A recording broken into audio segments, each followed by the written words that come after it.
Hello student, welcome to my YouTube channel Rohit academy. Student, आज हम इस वीडियो में आप लोगों को बताएंगे क्लास 10th का ये आप लोगों का सब्जेक्ट है हिंदी है, यानी कि कक्षा 10 का आप लोगों का विषय है हिंदी है। प्री बोर्ड परीक्षा का ये 2025 का बिल्कुल न्यू पेपर आप लोगों के सामने लेकर के आया हूँ, जो कि पूर्णांक पेपर का है। क्या है, 70 में 70 नंबर आप लोग इस वीडियो में कंप्लीट तरीके से बताएंगे एंड आप लोग को समझाएंगे। आप लोग की जानकारी के लिए बता दूँ कि ये पेपर जो है सभी जगह सभी को स्कूल कॉलेज में यहीं से क्वेश्चन पूछे जाएंगे और ये प्री बोर्ड के एग्जाम के लिए भी इंपॉर्टेंट है, वेरी वेरी मोस्ट इंपॉर्टेंट है। और आप लोग के 24 फरवरी के लिए भी जो बोर्ड एग्जाम होगा आप लोग का उसके भी लिए इंपॉर्टेंट है। ठीक है, आप लोग को संपूर्ण हल के साथ फुल सोल्यूशन के साथ इस वीडियो में इस पेपर का आप लोग का आंसर बताया जाएगा एंड आप लोग को समझाया जाएगा। बस आप लोग वीडियो के अंत तक बने रहिएगा।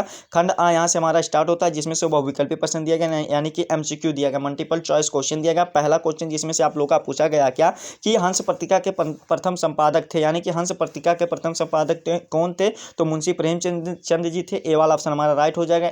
और अगर एक क्वेश्चन और पूछ लेता है कि हंस पत्रिका किस विधा की रचना है, तो ये उपन्यास विधा की रचना है। ये वाला भी हमारा कंप्लीट हो गया। फिर दूसरा क्वेश्चन देखिए क्या पूछा गया है। दूसरा, नारीश्वर के लेखक हैं, यानी कि इसके लेखक कौन हमें ये बताना है, तो विष्णु प्रभाकर जी है। ए वाला ऑप्शन हमारा इसका भी राइट हो जाएगा। फिर अगला क्वेश्चन देख लेते हैं। अगला क्वेश्चन तीसरा पूछा गया, एक घूंट की विधा है, यानी कि एक घूंट की कौन सी विधा हमें ये बताना, तो नाटक विधा है। किसकी है? ये जयशंकर प्रसाद जी की है। सी वाला ऑप्शन हमारा सही हो जाएगा। फिर अगला क्वेश्चन दिया गया, हिंदी गद्य का आरंभ माना जाता है, यानी कि हिंदी गद्य का आरंभ कब से माना जाता है, तो 1938 ईस्वी से माना जाता है। यानी कि हमारा कौन सा ये हिंदी गद्य का जो आरंभ माना जाता है बाबू, सॉरी 1938 नहीं है, क्या है 1850 है। क्या है बाबू? 1850 है, यानी कि हमारा ये बी वाला ऑप्शन राइट हो जाएगा। फिर अगला क्वेश्चन देगा, रस मीमांसा के लेखक है, यानी कि रस मीमांसा के लेखक कौन है? आचार्य रामचंद्र शुक्ल जी हैं। डी वाला ऑप्शन हमारा राइट हो जाएगा। फिर अगला क्वेश्चन दिया गया, साकेत महाकाव्य के रचनाकार हैं मैथिली शरण गुप्त जी हैं। ए वाला ऑप्शन हमारा सही हो जाएगा। फिर सातवां क्वेश्चन दिया गया, रीतकाल के रचनाकार हैं, यानी कि रीतकाल के रचनाकार कौन है? रामचंद्रिका है, यानी कि डी वाला सातवें का राइट आंसर क्या हो जाएगा? डी वाला ऑप्शन हमारा राइट हो जाएगा।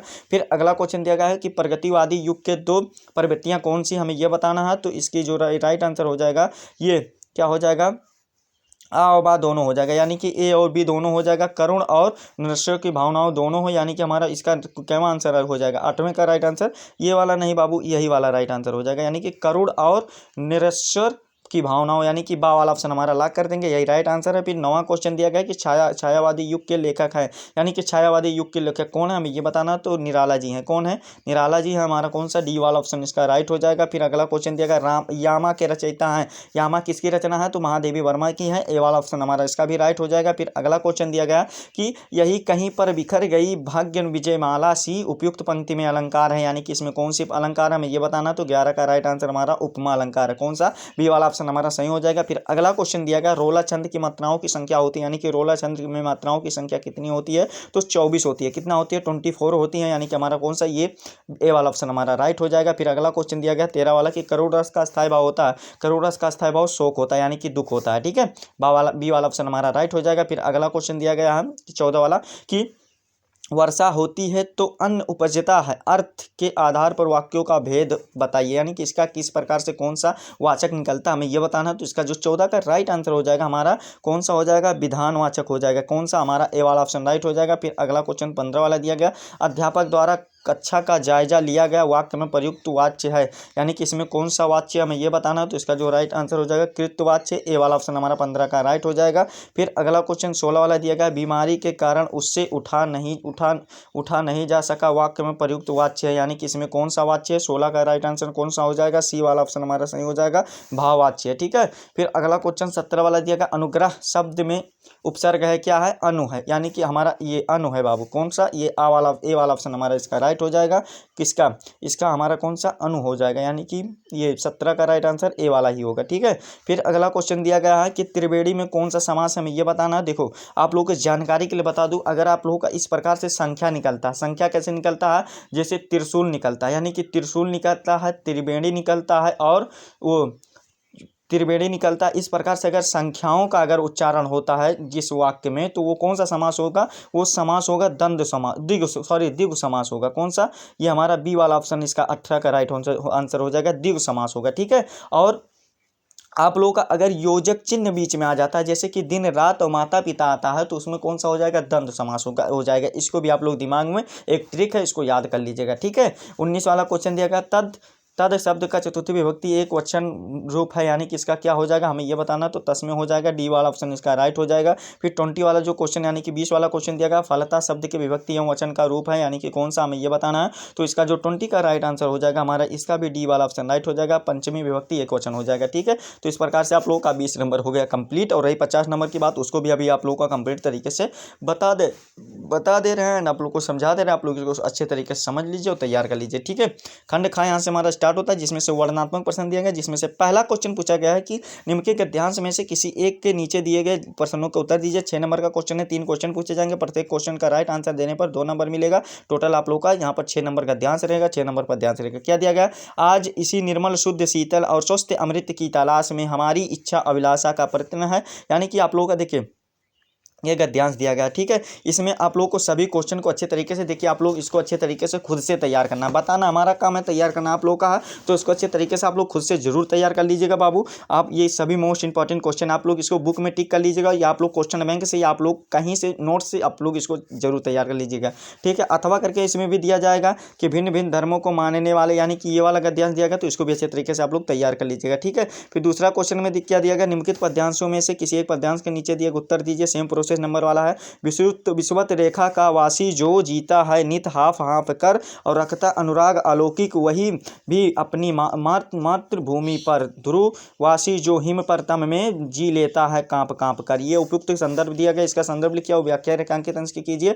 और विषुवत रेखा के वासी किसके प्रति प्रिय है रखता है, हमें ये बताएं, तो ये वाला भी अच्छे तरीके से आप लोग खुद से तैयार कर लीजिएगा। फिर अगला क्वेश्चन अथवा करके ये दिया गया कि बैठी माता के आंगन में नाता भाई बहन का, समझे उसकी प्रसव वेदना, वही लाल लाल है माई का। और फिर एक साथ मिल बांट लो अपना हर्ष विषाद यहाँ है, और सब शिव कल्याण यहाँ है, पावे सभी प्रसाद यहाँ है। ये वाला भी आप लोग अच्छे तरीके से तैयार कर लीजिएगा। फिर अगला क्वेश्चन पर आ जाते हैं। तीसरा क्वेश्चन जो हमारा दिया गया कि दिए गए लेखकों में से किसी एक लेखक का जीवन परिचय देते हैं, उनकी प्रमुख रचनाओं को तैयार करना है। देखिए क्या क्या दिया गया, ऑप्शन में आचार्य रामचंद्र शुक्ल जी हैं, डॉक्टर राजेंद्र प्रसाद, और क्या है भगवत शरण उपाध्याय है। तो सभी को अच्छे तरीके से बाबू तैयार कर लीजिएगा, मोस्ट इंपॉर्टेंट क्वेश्चन है बोर्ड एग्जाम के लिए, प्री बोर्ड के लिए भी। ठीक है, फिर अगला क्वेश्चन बा वाला दिया गया, दिए गए कवियों में से किसी एक कवि का जीवन परिचय देते हैं, उनकी प्रमुख रचनाओं का उल्लेख कीजिए। 5 नंबर का क्वेश्चन है, महाकवि सूरदास जी हैं, तुलसीदास जी हैं, तो आप लोग इन दोनों को जरूर रट लीजिएगा अगर याद नहीं होगा तो।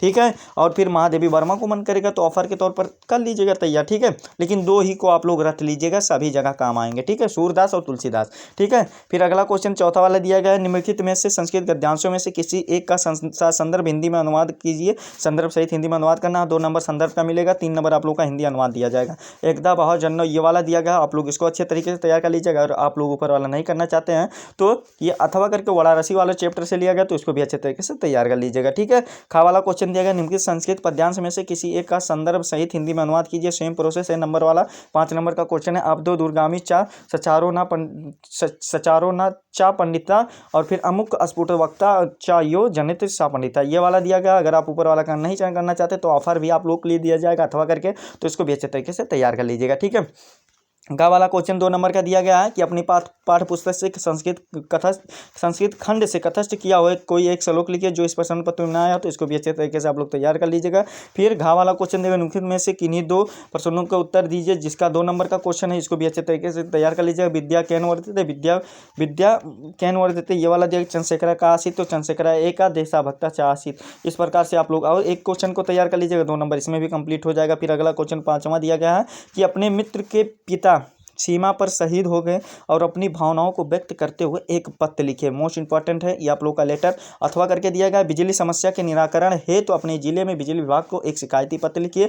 तो ये वाला भी अच्छे तरीके से बाबू आप लोग तैयार कर लीजिएगा। 6वां वाला क्वेश्चन दिया गया, यानी कि 6 वाला हमारा क्वेश्चन दिया गया कि निम्नलिखित विषयों में से किसी एक विषय पर निबंध लिखिए। 7 नंबर का क्वेश्चन है, तो इसको भी अच्छे तरीके से आप लोग स्वयं से तैयार कर लीजिएगा। फिर 7वां वाला क्वेश्चन दिया गया कि स्वपठित खंडकाव्य के आधार पर निम्नलिखित प्रश्नों के किसी एक का उत्तर देना, चाहे आप ये वाला का वाला करिए चाहे आप लोग ये वाला। तो ये खंडकाव्य आप लोग के जनपद में जो होगा उसको अच्छे तरीके से तैयार कर लीजिएगा। मेवाड़ मुकुट दिया गया है, अग्र पूजा दिया गया, जय सुभाष दिया गया, तुमुल दिया गया, और आप लोग का मुक्ति दूत जी दिया गया है, ज्योति जवाहर दिया गया, कर्मवीर दिया गया है, और मातृभूमि के लिए गया कर दिया गया। तो ये सभी आप लोग को जो जनपद में पढ़ना होगा उसको अब आप लोग लिख दीजिएगा और आप लोग कितना 3 नंबर कंप्लीट कर लीजिएगा। तो यही आप लोग का क्लास 10th का पेपर था जो आप लोग को संपूर्ण तरीके से इस वीडियो में बता दिया एंड आप लोग को समझा दिया। आप लोग को ये हमारा प्यारा सा लवली सा वीडियो कैसा लगा कमेंट करके जरूर बताइएगा। हाँ, अगर आप हमारे चैनल पर नए नए हो तो चैनल को बाबू सब्सक्राइब कर लीजिएगा, बेल आइकन को दबा दीजिएगा। और आप लोगों को यही काम रहेगा कि इस वीडियो को क्लास 10th के यानी कि कक्षा 10 के जितने भी स्टूडेंट हैं उनके पास अधिक से अधिक जरूर शेयर करके पहुंचा दीजिएगा। ठीक है, चलिए हम आप लोगों से मिलते हैं नेक्स्ट वीडियो में